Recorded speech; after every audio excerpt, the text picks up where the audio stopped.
Hi, hello, ನಮಸ್ತೆ ಸ್ನೇಹಿತರೆ. ನಾನು ದಿನೇಶ್ ಸೋಂದೇನಹಳ್ಳಿ. ಸ್ನೇಹಿತರೆ, IPLನ ಕೆಲವೊಂದಿಷ್ಟು ಅಪ್ಡೇಟ್ಗಳೊಂದಿಗೆ ನಾನು ನಿಮ್ಮ ಮುಂದೆ ಬಂದಿದ್ದೀನಿ. ಮೊದಲನೇದಾಗಿ ಮೇ 23ನೇ ತಾರೀಕು ಏನು ಬೆಂಗಳೂರಿನ ಚಿನ್ನಸ್ವಾಮಿ ಸ್ಟೇಡಿಯಂನಲ್ಲಿ ನಡೀಬೇಕಾದಂತಹ RCB ಹಾಗೂ SRH ನಡುವಿನ ಪಂದ್ಯವನ್ನು ಲಕ್ನೋಗೆ BCCI ಶಿಫ್ಟ್ ಮಾಡಿದೆ. ಹೌದು ಸ್ನೇಹಿತರೆ, ಏನು ಬೆಂಗಳೂರಿನಲ್ಲಿ ಸತತವಾಗಿ ಸುರಿಯುತ್ತಿರುವಂತಹ ಮಳೆ ಇನ್ನೂ ಕೂಡ ಮುಂದುವರಿದಿದ್ದು ಮೇ 23 ಕೂಡ ಬೆಂಗಳೂರಿನಲ್ಲಿ ಸಂಪೂರ್ಣ ಮಳೆಯಾಗುವ ನಿರೀಕ್ಷೆ ಇರೋದ್ರಿಂದ BCCI ಈ ಮಹತ್ವದ ನಿರ್ಧಾರವನ್ನು ಕೈಗೊಂಡಿದೆ ಅಂದರೂ ತಪ್ಪಾಗಲಿಕ್ಕಿಲ್ಲ. ದಕ್ಷಿಣ ಭಾರತದಲ್ಲಿ ನಡೆಯುತ್ತಿರುವಂತಹ ಎಲ್ಲ IPL ಪಂದ್ಯಗಳನ್ನು BCCI ಶಿಫ್ಟ್ ಮಾಡಿದೆ. ನಿಮ್ಗೆ ಗೊತ್ತಿರ್ಬೋದು, ನಿನ್ನೆ ನಡೆದಂತಹ ಚೆನ್ನೈ ಹಾಗೂ RR ನಡುವಿನ ಪಂದ್ಯವನ್ನು ದೆಹಲಿಯ ಫಿರೋಜ್ ಶಾ ಕೋಟ್ಲಾ ಮೈದಾನಕ್ಕೆ ಪಂದ್ಯವನ್ನು ವರ್ಗಾಯಿಸಿತು BCCI.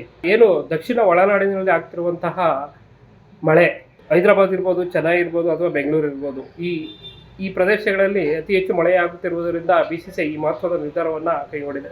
ಇನ್ನೂ ಒಂದು ಪ್ರಮುಖವಾದ ನಿರ್ಧಾರವನ್ನು BCCI ಮಾಡಿದೆ. ಅದೇನೆಂದರೆ ಸ್ನೇಹಿತರೆ, ಪ್ಲೇ ಆಫ್ ಹಂತದ ಪಂದ್ಯಗಳಿಗೆ ಮಳೆ ಏನಾದರೂ ಅಡಚಣೆ ಮಾಡಿದರೆ ಎಕ್ಸ್ಟ್ರಾ 2 ಅವರ್ನ ನೀಡೋದು. ಪ್ಲೇ ಆಫ್ ಪಂದ್ಯಗಳಿಗೆ ಮಳೆ ಅಡಚಣೆ ಆದರೂ ಸಂಪೂರ್ಣ 20 ಓವರ್ಗಳ ಆಟವನ್ನು ನೀವು ನೋಡ್ಬೋದು. ಇನ್ನು ಬ್ರಿಸ್ಬೇನ್ನಿಂದ RCB ಅಭಿಮಾನಿಗಳಿಗೆ ಒಂದು ಗುಡ್ ನ್ಯೂಸ್ ಬಂದಿದೆ. ಅದೇನಪ್ಪ, ಬ್ರಿಸ್ಬೇನ್ಗೆ ಹೋಗೋ RCBಗೂ ಸಂಬಂಧ ಅಂತಂದರೆ ಖಂಡಿತವಾಗಿಯೂ ಸಂಬಂಧ ಇದೆ ಸ್ನೇಹಿತರೆ. ಏನು ಈ ಬಾರಿಯ ಪ್ಲೇ ಆಫ್ಗೆ RCB ತಂಡ ಹೋಗಿದೆ ಅಂದರೆ ಅದಕ್ಕೆ ಪ್ರಮುಖವಾದಂತಹ ಕಾರಣಕರ್ತ ಜೋಶ್ ಹೆಜಲ್ವುಡ್. ಭುಜದ ನೋವಿನಿಂದ ಬಳಲಿಸಿದಂತಹ ಜೋಶ್ ಹೆಜಲ್ವುಡ್ ತಂಡವನ್ನು ಇದುವರೆಗೂ ಕೂಡಿಕೊಂಡಿಲ್ಲ. ಆದರೆ ಬ್ರಿಸ್ಬೇನ್ನಿಂದ ಒಂದು ಶುಭ ಸುದ್ದಿ RCB ಅಭಿಮಾನಿಗಳಿಗೆ ಬರ್ತಾ ಇದೆ. ಅದೇನೆಂದರೆ ಬ್ರಿಸ್ಬೇನ್ನ ಸ್ಟೇಡಿಯಂನಲ್ಲಿ ಜೋಶ್ ಹೆಜಲ್ವುಡ್ ಬೌಲಿಂಗ್ ಪ್ರಾಕ್ಟೀಸ್ನ ಶುರು ಮಾಡಿದ್ದಾರೆ ಅಂತ. ಹೌದು ಸ್ನೇಹಿತರೆ, ಜೋಶ್ ಹೆಜಲ್ವುಡ್ ಅವರು ಫಿಸಿಯೋ ನೇತೃತ್ವದಲ್ಲಿ ತನ್ನ ಬೌಲಿಂಗ್ ಪ್ರಾಕ್ಟೀಸನ್ನು ಆರಂಭ ಮಾಡಿದ್ದಾರೆ. ಸೊ ಎಲ್ಲವೂ ಅಂದುಕೊಂಡಂತೆ ಆದರೆ ಮೇ 29ರಂದು RCB ತಂಡವನ್ನು ಜೋಶ್ ಹೆಜಲ್ವುಡ್ ಅವರು ಕೂಡಿಕೊಳ್ಳಲಿದ್ದಾರೆ.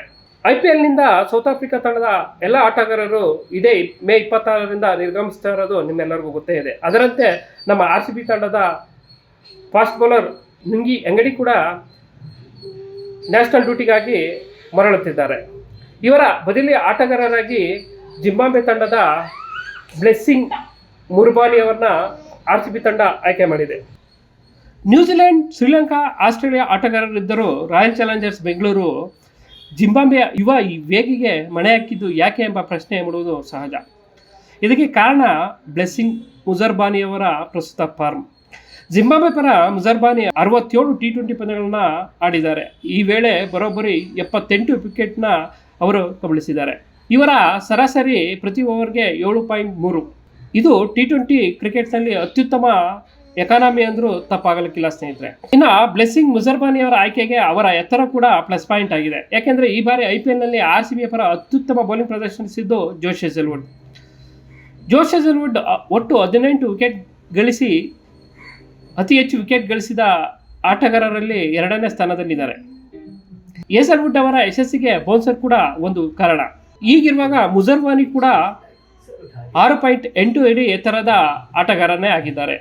ಈ ಜಿಂಬಾಬ್ವೆಯ ವೇಗಿ ಕೂಡ ಬೌನ್ಸರ್ ಎಸೆತಗಳಿಗೆ ಹೆಸರುವಾಸಿ. ಹೀಗಾಗಿ Royal Challengers Bengaluru franchise Blessing Muzarabani ಅವರನ್ನು ಬದಲಿಯಾಗಿ ಆಯ್ಕೆ ಮಾಡಲು ನಿರ್ಧರಿಸಿದೆ. ಈ ಆಯ್ಕೆ ಇಂದಿನ ಮಾಸ್ಟರ್ ಮೈಂಡ್ ಬೇರೆ ಯಾರೂ ಅಲ್ಲ ಸ್ನೇಹಿತರೆ, RCB ತಂಡದ ಮುಖ್ಯ ಕೋಚ್ ಆ್ಯಂಡಿ ಫ್ಲವರ್. ಜಿಂಬಾಬ್ವೆ ಮೂಲದವರಾಗಿರುವಂತಹ ಆ್ಯಂಡಿ ಫ್ಲವರ್ ಬ್ಲೆಸ್ಸಿಂಗ್ ಮುಜರ್ಬಾನಿಯ ಸಾಮರ್ಥ್ಯದ ಬಗ್ಗೆ ತುಂಬ ಚೆನ್ನಾಗೇ ತಿಳ್ಕೊಂಡಿದ್ದಾರೆ. ಈ ಹಿಂದೆ ಆ್ಯಂಡಿ ಫ್ಲವರ್ ಕೋಚಿಂಗ್ನಲ್ಲಿ ಇಂಟರ್ನ್ಯಾಷನಲ್ T20 ಕ್ರಿಕೆಟ್ ಲೀಗ್ನಲ್ಲಿ ಕೂಡ ಮುಜರ್ಬಾನಿ ಆಡಿದ್ದಾರೆ. ಅದರಲ್ಲೂ ಗಲ್ಫ್ ಜೈನ್ಸ್ ಮತ್ತು ಪಾಕಿಸ್ತಾನ್ ಸೂಪರ್ ಲೀಗ್ನ ಮುಲ್ತಾನ್ ಸುಲ್ತಾನ್ ಪರ ಬ್ಲೆಸ್ಸಿಂಗ್ ಮುಜರ್ಬಾನಿ ಆಟವಾಡಿದ್ದಾರೆ. 2021 PSLನಲ್ಲಿ ಆ್ಯಂಡಿ ಫ್ಲವರ್ ಮುಂದಾಳತ್ವದ ಮುಲ್ತಾನ್ ಸುಲ್ತಾನ್ ಚಾಂಪಿಯನ್ ಪಟ್ಟವನ್ನು ಅಲಂಕರಿಸಿತ್ತು. ಮುಜರ್ಬಾನಿ ಅವರು ಪ್ರಮುಖ ಪಾತ್ರ ವಹಿಸಿದ್ರು ಅಂದರೂ ತಪ್ಪಿಲ್ಲ. ಹೀಗಾಗಿಯೇ ಆ್ಯಂಡಿ ಫ್ಲವರ್ ಜಿಂಬಾಬ್ವೆಯ ಈ ವೇಗಿಗೆ ಮಣೆ ಹಾಕಿದ್ದಾರೆ.